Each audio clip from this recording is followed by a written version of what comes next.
Kính chào các bạn đã đến với channel của mình là Jen Gamer. Hôm nay mình sẽ review một căn nhà. Các bạn nhìn tổng quan có thấy nhà của anh nè, để mình cất cho nó gọn gàng xíu.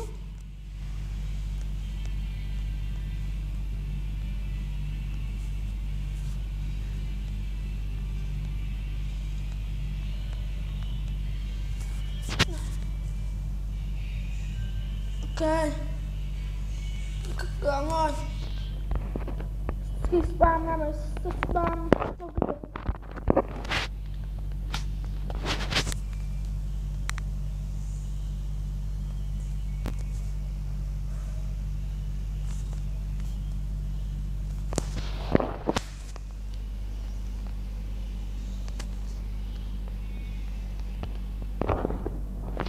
The fuck? Holy fuck!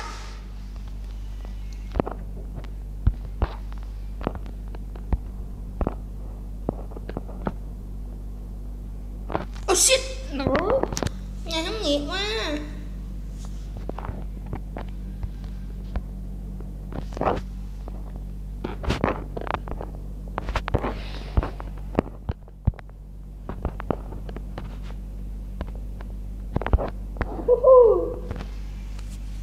Nó bị một cái. Xin lỗi các bạn. Các bạn thấy cái này giống nhà của anh à.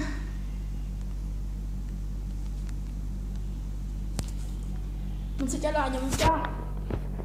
Cái này nhà của anh thích coi. Mình nghĩ vậy. Mình cũng coi cái clip của anh thích coi là người của mình. Nhầm đúng thôi. Để coi nữa. Ok. Hả?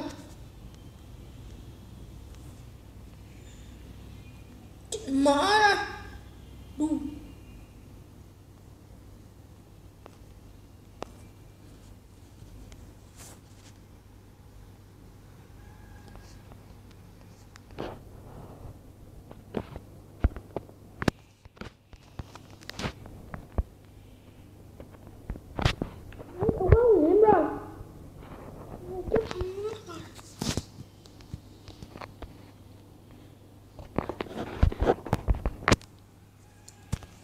Chúng ta sẽ dùng thuyền bơi đây để cứu hộ.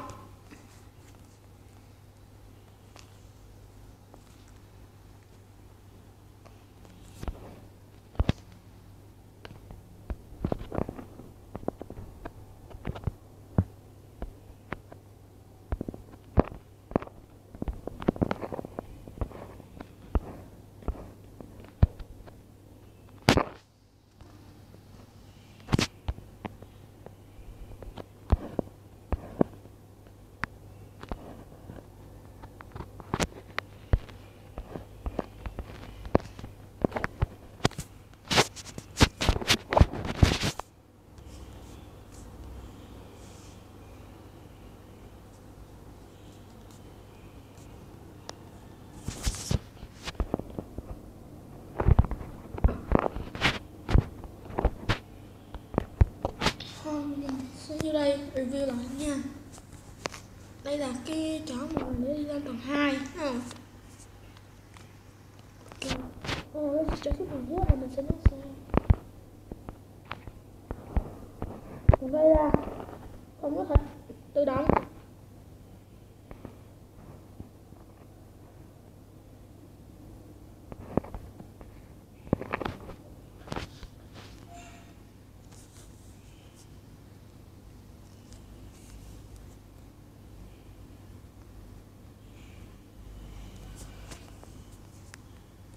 Sao ăn điếc được. Ok, đây là cái chỗ số 1. Còn luôn sẽ uống trà rồi ăn bánh rồi đấy chứ. Thế nè. Đó.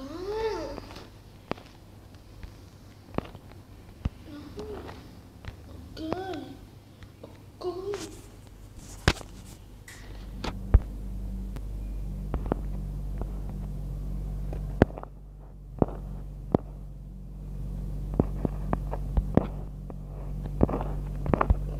gì không?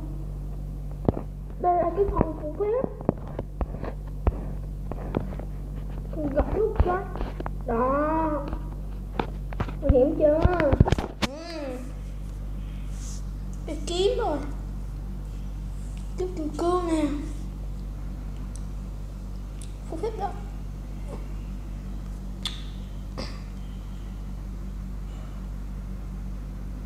Người ta bảo đâu. Chết rồi. Nó đi rồi.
Các bạn thấy ghê rợn chưa?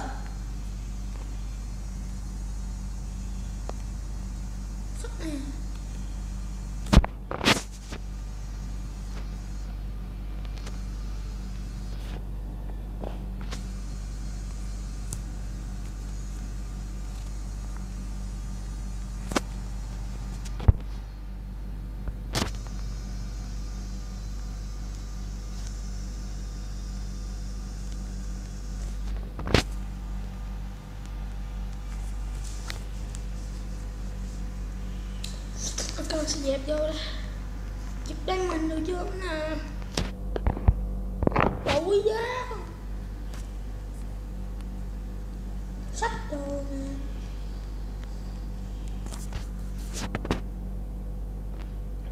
Chứ cái tạm mà.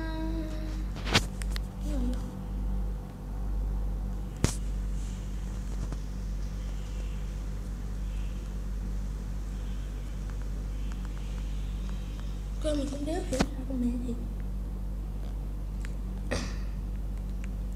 Mấy bạn biết gì không? Mấy bạn biết anh Chucky không? Biết anh Chucky không?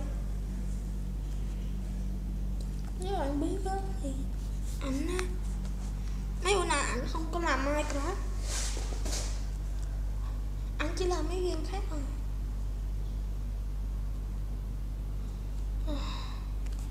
Để anh làm gì?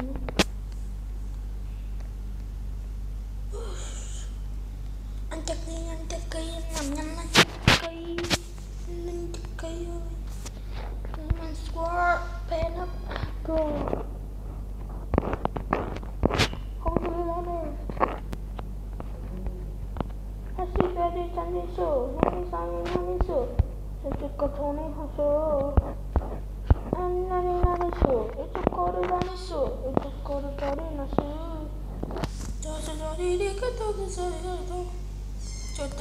Gõ để không bỏ lỡ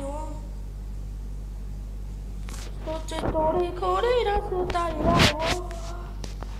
video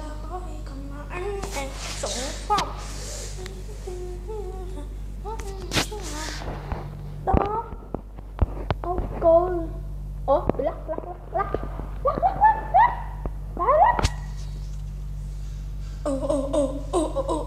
Giật thuốc lắc, giật lắc.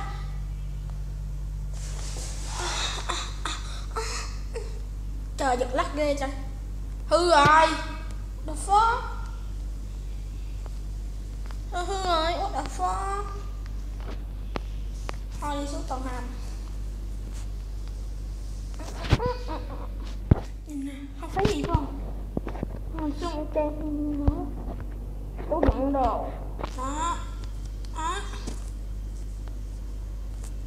Lắc à. Only shit lắc rồi.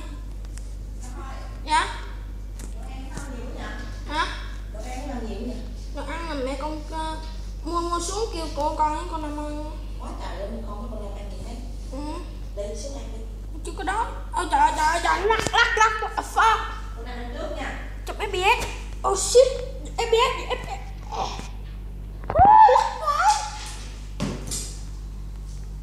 Xong cái gì lắm thì còn là anh em sống phong. Nè cho mẹ đi xuống bè nữa hả? Dạ xuống bè đóng với chị kia. Hả? Mấy chị BD á. Kỳ vậy? Con nghĩ vậy. Mà hậu nụ cũng bị đê. Mấy chị lớn con Nam ơi. Chị chắc đi xuống thí nghiệm gì? Không hả mấy chị ơi xuống đây. Xuống đây ở đợi. Mình nhớ mà đó, nhớ bàn tâm mà mình bây giờ. Anh đợi. Mấy đó lên đây đợi con Nam ơi. Đi ở đợi. Anh ngày nay đợi nhiều quá con Nam. Ngày nay người ta đợi nhiều quá. Đi đợi suốt luôn. Đi ra có hẹo không? Dạ không có. Không có chứ có. Bởi đó á. Trả lời lý là ra chơi. Chúng sóc anh Minh được. Không có nhờ đi chơi. Như vậy này hỏi luôn nha, cái không có tuổi đâu. Không cùng cô một lòng là anh em nguyện sống chứ không xa. Về quá phải thuốc. Holy shit. Còn có bịch bún nữa. Bún chắc trưa ăn quá. Hay là chiều ăn chắc nó chua. Trưa ăn đi. Biển rộng sông dài có anh em trắng ngày hay nè.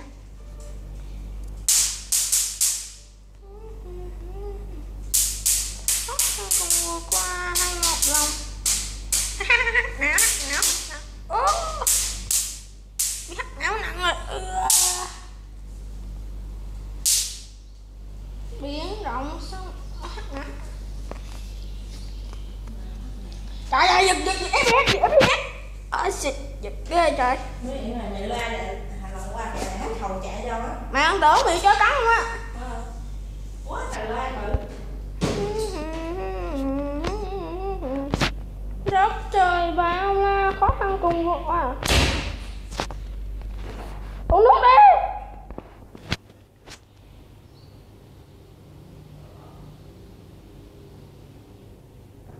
Uống nước đi.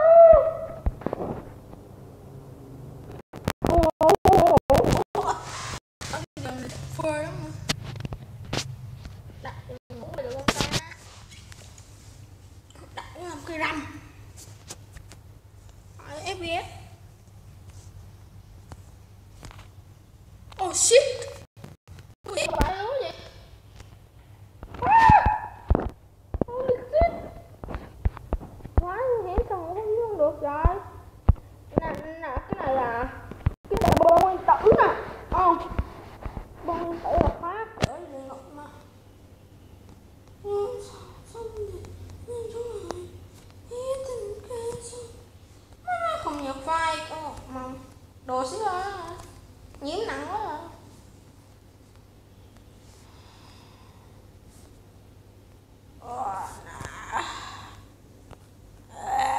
Shit, fuck, oh shit,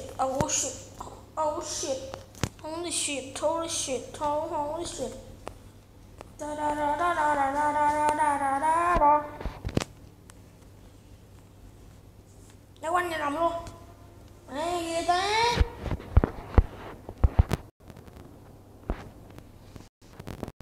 Đu phộng em. Đây gì biết không? Đây là cái đầu mở cửa, đúng không?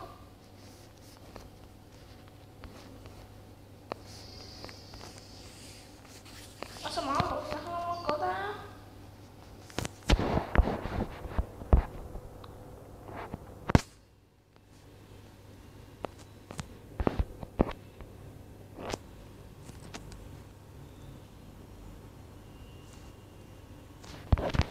Kia cái này cái đâu mở cửa hả?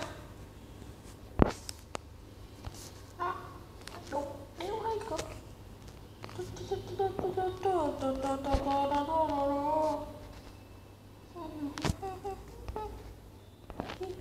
giờ xong.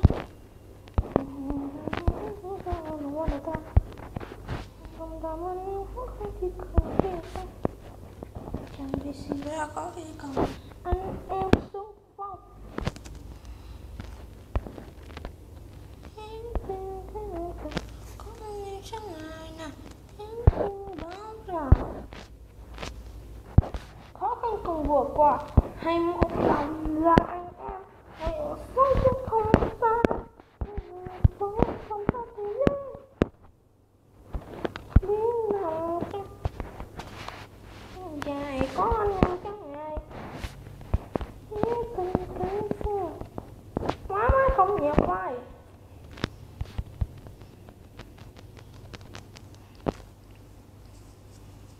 Biến sông sông một dài có anh em chẳng ngại, từng kia xương má không nhẹ vai, cứ một lòng là anh em, còn sống chứ không sao, nào không có tìm đến.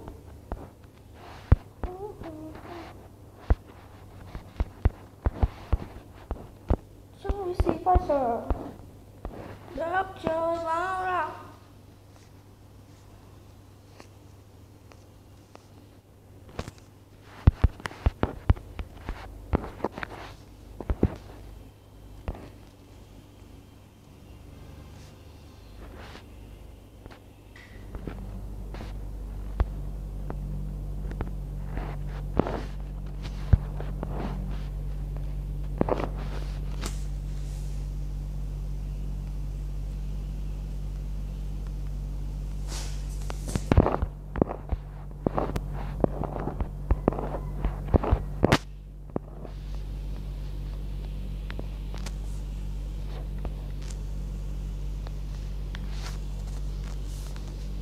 Ông ghê á.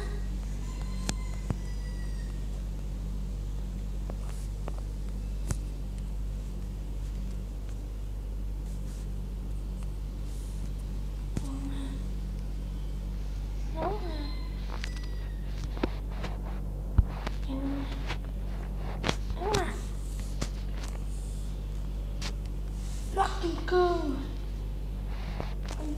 cất ống ta sống thật có anh em chẳng ngại đẩy phận mang sắc không còn một nào một lòng là anh em sống rất không xa ai nào vẫn không có tìm đến.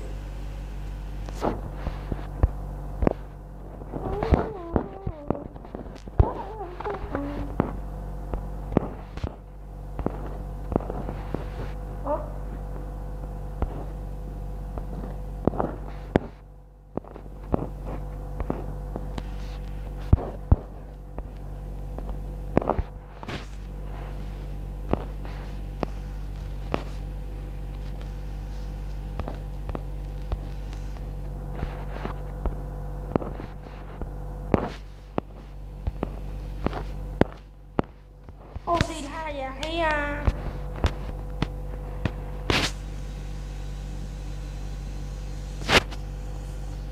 Này ngôi nhà thật là bá đạo quá đi à.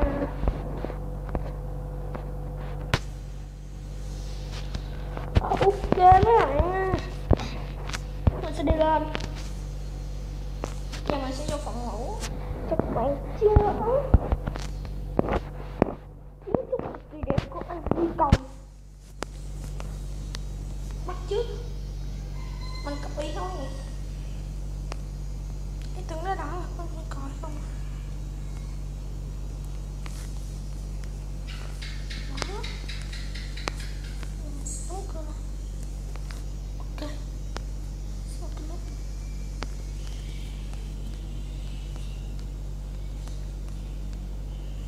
Oh shit.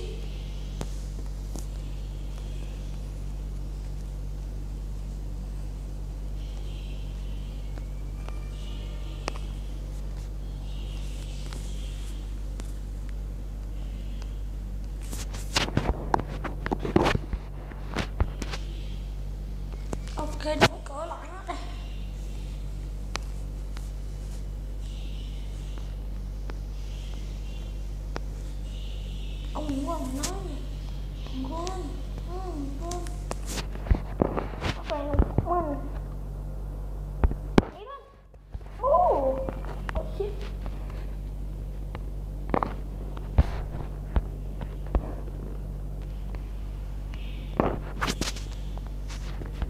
ship nó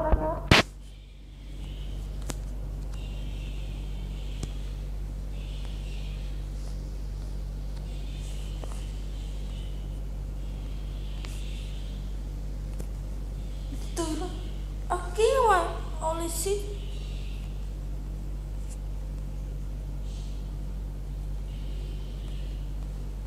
Phải hai não á.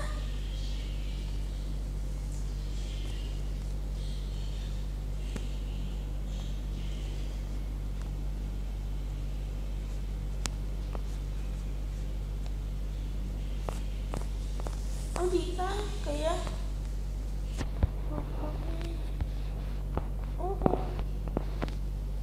Này nó bị hư rồi, không thấy được hả?